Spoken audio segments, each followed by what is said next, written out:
There is a kind of power I want to talk to you about today. It is not loud. It does not demand attention. It does not rely on status, wealth, or applause. And yet, when you encounter someone who possesses it, you feel it immediately. It is the power of inner command, the power to remain steady when others panic, the power to think clearly when others react emotionally, the power to endure pressure without collapsing under it. This is the power the Stoics cultivated, and this is the power you can cultivate. I want you to understand something deeply. The greatest threat to your strength is not outside of you. It is not your competition, not your circumstances, not the unpredictability of life.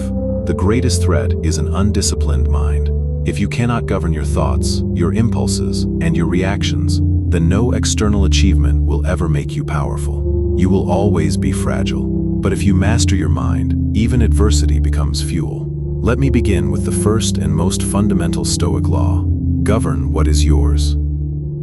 I remind myself constantly that there are things within my control and things outside of it. My thoughts, my intentions, my choices, my effort, these belong to me. The opinions of others, the outcomes of events, the economy, the behavior of people, these do not. When I forget this distinction, I feel frustration rise. When I remember it, I regain power. Every time I choose my response instead of reacting automatically, I strengthen myself.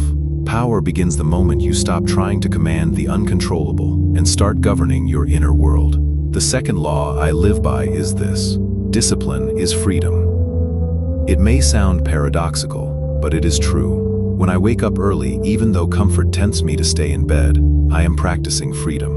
When I finish what I start instead of surrendering to distraction, I am strengthening authority over myself. Discipline is not punishment. It is structure.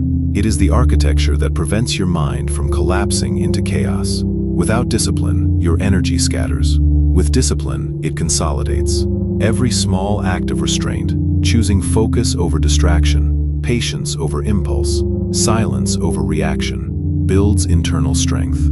Over time, that strength becomes stability, and stability becomes power. There is something else I practice that has transformed my control: the sacred pause. Between stimulus and response, there is a space. Most people react instantly. They argue, defend, justify, lash out.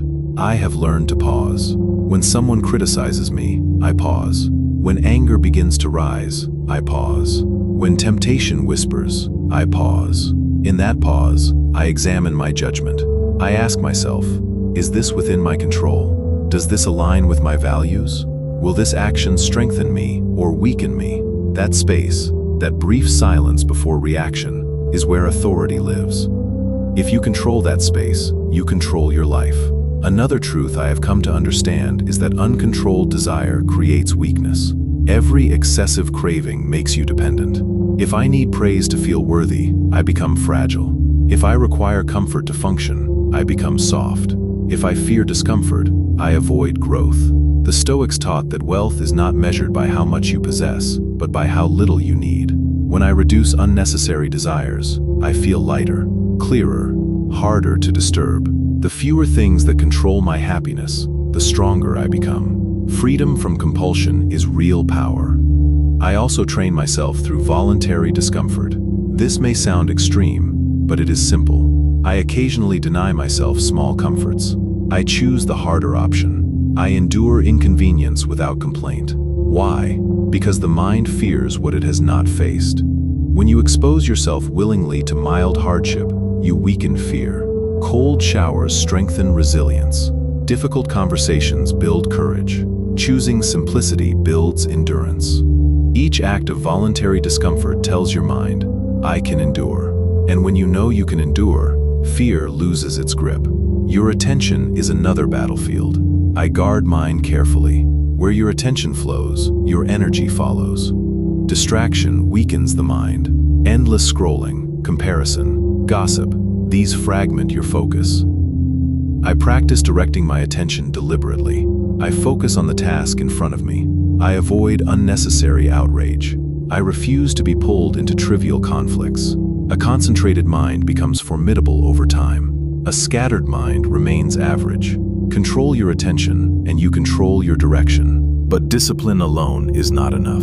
It must be guided by virtue. I anchor my life in 4 principles: wisdom, courage, justice, and temperance. Wisdom helps me see clearly. Courage allows me to endure difficulty. Justice keeps my actions aligned with fairness and integrity.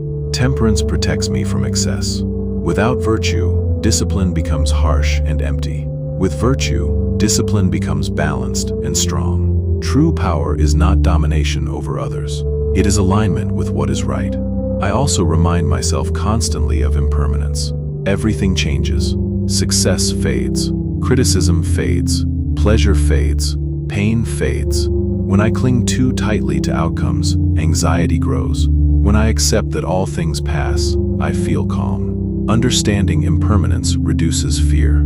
It reminds me that today's challenge will not last forever. It reminds me that today's praise does not define me. Acceptance stabilizes the mind, and a stable mind is powerful.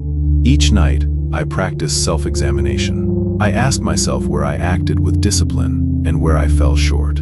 I do not condemn myself. I evaluate. Growth requires awareness. Without reflection, mistakes repeat. With reflection, improvement becomes inevitable. This daily refinement sharpens judgment. Over time, small corrections create profound transformation. What I have discovered through these practices is that true dominion is quiet. It does not require announcement. When you master your impulses, you do not need to prove yourself. When you remain calm under pressure, others notice without you speaking. When you refuse to be shaken by insult or fear, your presence changes the room. This is not arrogance.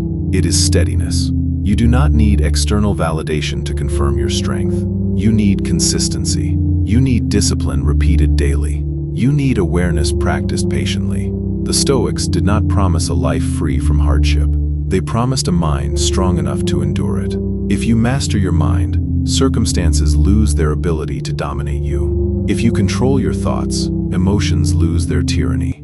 If you govern your responses, chaos loses its grip. This is the path I follow. It is not dramatic. It is deliberate. It is built moment by moment, decision by decision. Mastery is not achieved once. It is practiced daily. And the more you practice, the less the external world can disturb you. When nothing can disturb you, nothing can control you. And that is true power.